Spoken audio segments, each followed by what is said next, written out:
పెట్టి అసలు ఆ దేవుడి మీద నమ్మకం లేకుండా చేసేటట్టు కనపడుతున్నారు. కాబట్టి లడ్డు వ్యవహారం ఇంతటితో ముగించి ప్రజారోగ్యంపై దృష్టి పెడితే బాగుంటుందని చెప్తున్నాను. కానీ దీన్ని కుల రాజకీయంగా లేపి కుల ఘర్షణలు చేయాలనుకుంటున్న వాళ్ళకి మీరేం చెబుతారు? ఇప్పుడు రాజకీయం ఎలా అయిపోయిందంటేనండి సన్నాసి రకంగా తయారైపోయింది. మీకు మధ్యలో ఏ అవకాశం లేకపోతే ఏ వంక లేకపోతే డొంకట్టు నేర్చినట్టు కులాలను తీసుకొస్తున్నారు. ఇది చాలకపోతే మతాలను తీసుకొస్తున్నారు. ఇది చాలకపోతే ప్రాంతాలను తీసుకొస్తున్నారు.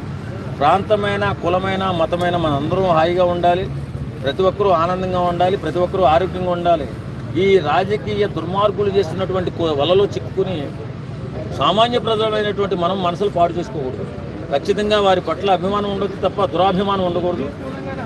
ఇలా కుల రాజకీయాలకి ఎవరైతే దారి తీస్తారో వాళ్ళకి కాలమే సమాధానం చెప్తుంది. ఎందుకంటే ఇలా కుల రాజకీయాలు తీసుకొచ్చి మతరీత రాజకీయాలు తీసుకొచ్చి మన మనసులో విషబీజాన్ని నాటుతున్నారు రాజకీయ నాయకులు. రాజకీయ నాయకుల మాటలను నమ్మొద్దు. మనం అందరం కూడా ఒకటిగా ఉండాలి, అందరం కూడా ఆనందంగా ఉండాలి.